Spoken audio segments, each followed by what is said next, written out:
The haunting calls. You receive phone calls from people who have passed away. But what do these phone calls really mean? Are they trying to tell us something? Or is it simply our minds playing tricks on us? Let's find out in today's episode of Haunting Calls. Hi everyone, welcome back to the channel. Do subscribe to the channel and press the bell icon for never missing out on any of our spine-chilling stories. So let's begin with today's story without any further ado. Number 9, The Call from Beyond. It was late at night and Sarah was snuggled up in bed watching her favorite TV show. Suddenly, her phone, which was charging beside her, lit up, startling her. She picked up the phone and saw an unknown caller. Being the cautious person that she is, Sarah hesitated but eventually answered the call. On the other end, Sarah could hear what sounded like a woman's faint whisper. "Sarah, it's me." The voice seemed familiar, but Sarah couldn't quite place it. "Who is this? How did they know her name?" she wondered aloud, her heart pounding in her chest. Just as she was about to hang up, the voice continued, "Help me, Sarah! Please help me!" Sarah was now wide awake and listening intently. "Help me!" the voice pleaded again, this time with more urgency. Before Sarah could respond or ask any questions, the line went dead. She looked at the screen and noticed that the call was coming from a local area code. The next day, Sarah decided to return the call, but it went straight to voicemail. Puzzled and somewhat frightened by the mysterious call, Sarah tried the number again a few days later, but it was disconnected. Sarah couldn't shake off the unsettling feeling that the call had brought back. She began to question if it was just a prank call or something more sinister. Weeks went by, and Sarah almost forgot about the eerie incident until one day she was going through some old photo albums when she came across a picture that made her blood run cold. It was a picture of her and her late grandmother. And as she stared at the image, she realized that the voice on the phone had belonged to her grandmother. Overwhelmed with emotion, Sarah felt a sense of closure knowing that it was just her grandmother trying to connect with her one last time. No, wait. A father's love. Michael had always been close to his father, sharing a deep bond with him. Even after his untimely death, Michael often thought of his father and missed his guidance and love. One evening, while Michael was sitting alone in his room, his phone rang. He picked it up and was surprised to see his father's name flashing on the screen. Confused and shocked, he answered the call. To his astonishment, his father's voice came through the phone. "Hello, Michael. Is that you?" his father asked. Overwhelmed with emotion, Michael could only manage a shaky response. "Dad, how is this possible?" he stammered, tears welling up in his eyes. "I don't understand." His father's voice, although faint, held a sense of warmth and familiarity that brought comfort to Michael. They talked for hours, catching up on each other's lives and sharing their thoughts and feelings. Michael poured out his heart, expressing the sadness he had felt since his father's passing and the struggles he had faced in moving forward. His father listened patiently, offering words of encouragement and reminding Michael of his strength. As the conversation continued, Michael felt a sense of peace and healing come over him. It was as if his father was there beside him, offering the support and guidance he had always provided. When the call ended, Michael felt lighter and stronger, knowing that his father's love and support would always be with him, even beyond the grave. Number 7. Whispers from Beyond. Emma had always been fascinated by the paranormal, but she never expected to experience anything herself. One night while lying in bed, her phone started to ring. Startled, Emma looked at the screen and saw that it was her deceased grandmother calling her. Overwhelmed with surprise, she hesitated for a moment before picking up the call. On the other end, Emma could hear what sounded like her grandmother's faint whisper. "Emma, is that you?" The voice was weak and distant, but it was undoubtedly her grandmother's. Emma, still in shock, managed to reply, "Yes, it's me, Grandma. Is that really you?" A moment of silence followed, and then her grandmother's voice whispered again, "I need your help."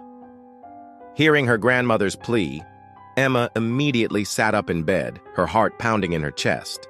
"What can I do to help you?" she asked, her voice filled with concern. But as she waited for a response, the line went dead. Emma tried to call back, but the call didn't go through. She couldn't shake off the eerie experience, wondering if it was a prank or something more sinister. Days went by, and Emma couldn't focus on anything else except her grandmother's call. She couldn't understand why her grandmother needed her help or what she was supposed to do. Overwhelmed with worry and confusion, Emma decided to visit her grandmother's grave. As she stood beside the headstone, she closed her eyes and whispered a prayer, asking for guidance and clarity. When she opened her eyes, she noticed a small white flower growing out of the ground beside the headstone. It was strange, because no flowers were planted there, and she couldn't remember placing them. Emma carefully plucked the flower and brought it home. She placed it in a vase and kept it on her desk, hoping that her grandmother would somehow communicate with her again. Days turned into weeks, and Emma's hope of receiving another sign from her grandmother began to fade. She started to believe that it was all in her head, just a figment of her imagination. However, one night as Emma was getting ready for bed, she noticed that the flower had wilted and dried up. Startled by this sudden change, she examined it closely, and that's when she saw it. Hidden beneath the leaves was a small piece of paper with a message written on it. Unfolding the paper, Emma read the message and her heart skipped a beat. It said, "Thank you for helping me." Overwhelmed with emotion, Emma realized that it was indeed her grandmother trying to communicate with her. Her grandmother had found a way to let her know that she was grateful for her love and support, even from beyond the grave. Number 6. The voice in the static. John was an avid hiker, spending every free moment exploring the trails in the nearby woods. But on one fateful day, his passion for hiking turned into a terrifying ordeal that left him questioning the boundaries between the living and the dead. It was a crisp autumn afternoon when John decided to venture into his favorite hiking spot. As he walked along the familiar path, he enjoyed the scenic beauty of the changing leaves and the soothing sound of birds tweeting in the trees. But as the sun began to set, casting long shadows through the trees, John realized that he had lost track of time and he was running out of daylight. Panic started to set in as he tried to retrace his steps, but the darkening sky and the dense foliage made it difficult to navigate the winding trails. Just when he thought he might be lost forever, he heard a faint voice calling out to him. "John, come this way. John, can you hear me?" The voice seemed to come from the trees ahead of him, and against his better judgment, he decided to follow it. As he walked deeper into the woods, the voice grew louder, guiding him through the darkness. But as he turned toward the direction of the voice, he saw nothing but a thick wall of trees and underbrush. He called out, "Hello, is anyone there?" But the only response he received was the sound of his own voice echoing back at him. Suddenly, the voice he had been hearing spoke again, this time closer and more urgent. "Help me, John, please help me." The voice was filled with desperation, and John felt a surge of adrenaline course through his body. Determined to find the source of the voice, he pushed through the underbrush and emerged into a small clearing. And that's when he saw it. In the middle of the clearing stood a weathered wooden house, its windows boarded up and its front door hanging precariously from its hinges. As he approached the house, the voice grew stronger, beckoning him closer. John hesitated for a moment, torn between his curiosity and his fear. But the voice continued to call out to him, and eventually he reached out and knocked on the door. But as he knocked, a loud crash came from inside the house, and the voice suddenly stopped. John jumped back in surprise, his heart racing. He wanted to run, to escape the eerie silence that had fallen over the clearing. But his feet felt heavy as if anchored to the spot. He could hear what sounded like footsteps inside the house, followed by a slow, heavy breathing. Then the front door creaked open, revealing a dark, dusty interior. John stared into the darkness, unable to make out any details. But then a faint light flickered from inside, and he saw a shadowy figure emerge from the darkness. John took a step back, startled by what he was seeing. The figure seemed to be translucent, like a ghost. And as it approached the door, John could make out the features of an emaciated face with hollow eyes and a mournful expression. John wanted to scream, to call out for help, but no sound came out of his mouth.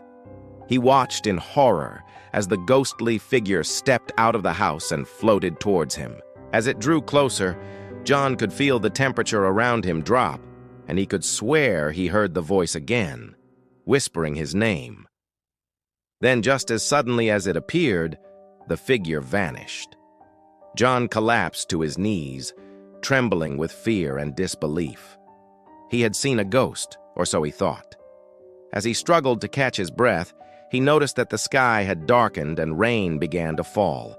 He quickly gathered himself and fled from the clearing, running blindly through the woods until he reached the safety of his car. Once he got home, he recounted his experience to his friends and family, but they dismissed it as a figment of his imagination, perhaps a hallucination brought on by exhaustion and dehydration. But John knew what he had seen and heard. The voice in the static had led him to the haunted house, and the ghost had beckoned him closer. Dear viewers, we've reached the end of today's spine-chilling tale. If you found this video intriguing, don't forget to give it a thumbs up. And if you're a fan of our content, hit the subscribe button to never miss out on our most frightening episodes. We'd love to hear from you in the comments below. What's the scariest call you've ever received? Thanks for watching. We'll see you next time.